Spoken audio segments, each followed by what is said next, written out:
झाबुआ जिले से एक हैरान करने वाला मामला है, जहां महाराष्ट्र की अहमदनगर में काम करने गए आदिवासी मजदूरों को उनकी मेहनत की मजदूरी न केवल नहीं दी गई बल्कि जान से मारने की धमकियां भी दी गई। हद तो तब हो गई जब अपनी जान बचाने के लिए मजदूरों ने ठेकेदार का ही कचरा वाहन लेकर वापस अपने गांव लौटने का फैसला किया।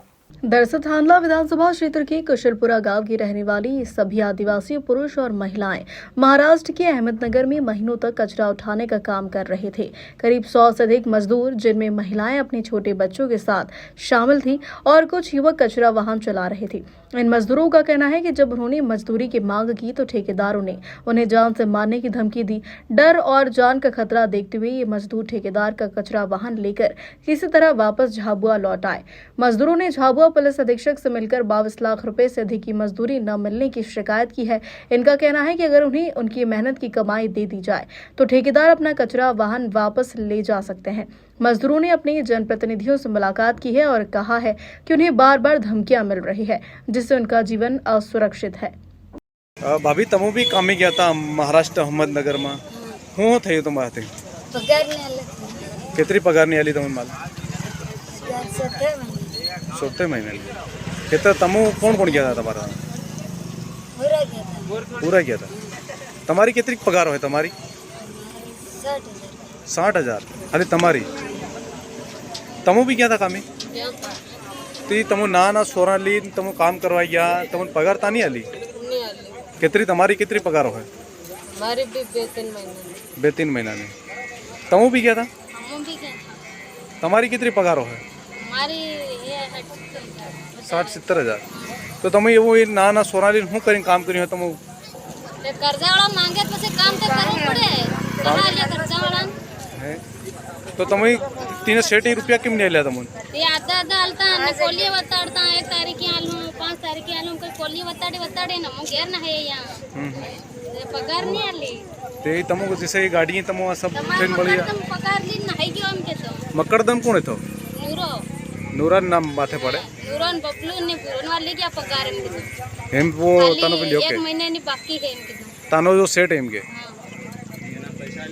तीना पैसा नहीं आलिया कहाँ ले पगार नहीं आली पण एम के तुम लेके तुम्हारा तेरे पगार एम करे ना मनन के तो बस लेना है गाड़ी ली नहीं है तो आओ तुम हो क्यों चाहो मैंने गाड़ी तुम लिया यार गाड़ी तुम्हारे ले जाओ। मेरे ऊपर ये आरोप लगाया कि जो पहले 4 लाख रुपए डाले थे बीच में तो मैं वहाँ पे गया था नगर में तो मेरे को बोला कि तुम आ जाओ तुम्हारा पेमेंट हो जाएगा। तो मैं तभी गुजरात में खड़ा था और गुजरात में हम लोग का धंधा चलता था और उसने वैसे करके मेरे को बुलाया और उसने ये मैसेज डाला था 1,80,000 का कि तेरे अकाउंट में पैसे आ गया। मैंने वो मैसेज का ध्यान नहीं दिया, आ गया तो पैसा फिर मैं क्यों डिस्टर्ब करूँ ये लोग को। तो मैं नगर में जाके मैंने अकाउंट चेक किया कि अब जाऊँ मैं ये लोग का जो भी है ये पेमेंट मैं कर दूंगा। उनकी वजह से मैं वहाँ पे गया तो वहाँ पे पैसे नहीं थे।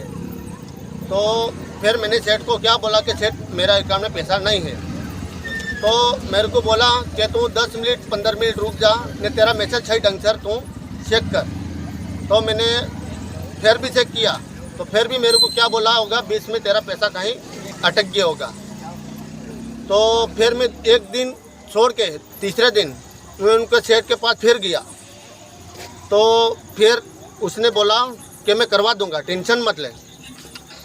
फिर मैंने गाड़ी की रोक लगाई वहाँ पे तो मेरे आदमी मतलब सब ड्राइवर मजदूर सब साथ में खड़े थे और ये लोग को क्या बोला कि मैं भी सामने खड़ा था। सुबह में उठ के क्या बोला कि तो क्यों गाड़ी खड़ा करवा रहा है। मैंने बोला कि ये आदमी मेरे ऊपर आरोप लगा रहा है, क्योंकि मेरे ऊपर इल्जाम डाल रहे हैं कि पैसे के चक्कर में। और हर आदमी मेरे घर पे रोज डेली उनका जो भी गांव वाले हैं वो डेली जाते थे। तो फिर ये लोग से बात हुई, फिर मैंने वहाँ पे किया कि सेठ के लेकिन जो भी है ये लोग का कर दो। अरे कि तो क्या तो मेरे को छुट्टियाँ समझता है क्या कि तुम और तुम्हारा आदमी को नहीं औरत नहीं आदमी सबको मैं भगा के अंदर मारूंगा। और तेरे को तो मैं कौन कहता है सर वो सागर सेठ सागर सिंधी।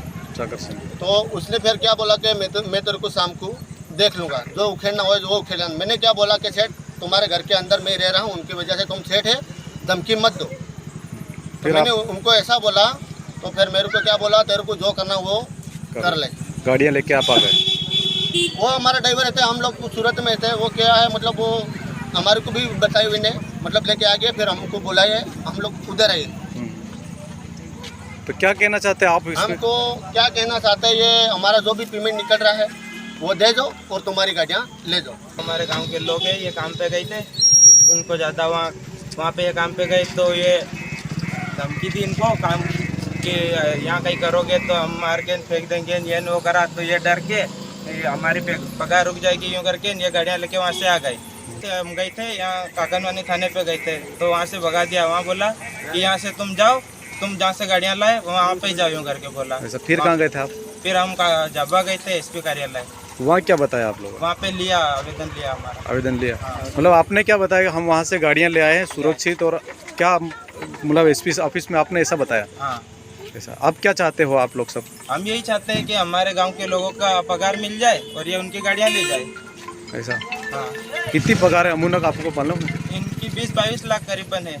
22 लाख। हाँ, हम तो भैया हमारा पूरे संगठन हमारा आदिवासी परिवार को हम सपोर्ट करना चाहते हैं।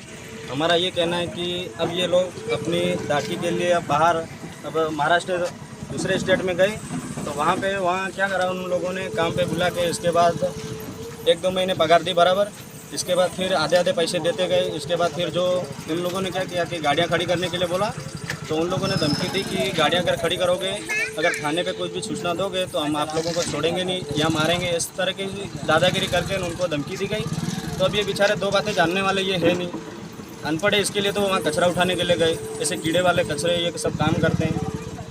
अब वो उनको ज़्यादा इसी जानकारी नहीं है कि कोई पुलिस वाले में कहीं आवेदन दे, कोई पुलिस को जानकारी दे, ऐसा तो है नहीं। इन लोगों ने क्या सोचा कि अब वहाँ पे काम कर रहे थे उस जगह पे, उन्होंने दूसरे ठेकेदार को लाके खड़ा कर दिया और सब दूसरे ड्राइवर को लाके वहाँ रख दिया। तब इन लोगों को क्या लगा कि अब पेमेंट तो मिलने वाला है नहीं। अब अपने वाले आदिवासी लोग, इनको ज़्यादा जानकारी तो है नहीं, तो वो डायरेक्ट चोरी करके इस हिसाब से गाड़ियाँ वहाँ से नहीं लाए। इनका ये कहना कि हमारे पैसे बाकी है तो हम इनकी गाड़ियाँ लेके चले जाएं। तो जैसे ही वहाँ से गाड़ियाँ लाए तो उन्होंने तुरंत अपने थाने पे सूचना दी। तो फिर वहाँ से मैडम ने बोला कि हम यहाँ सूचना नहीं लेंगे। तो इसके बाद फिर हमने अगले दिन उठ के एसपी कार्यालय भी गए, वहाँ पे भी हमने सूचना दी। हम भी साथ में गए, हम सब साथ में मिल के इनका सपोर्ट भी करना चाहते हैं। हमारा तो यही कहना है सर, इनकी पगार मिल जाए, इनका जो भी इन्होंने खून पसीना बहाया उनका सब पैसा मिल जाए और ये गाड़ियाँ ले जाए। ये कोई चोरी के वास्ते यहाँ गाड़ियाँ नहीं लाए, हमारा तो यही कहना है सर संगठन। झाबुआ से शाबिर मंसूरी की रिपोर्ट।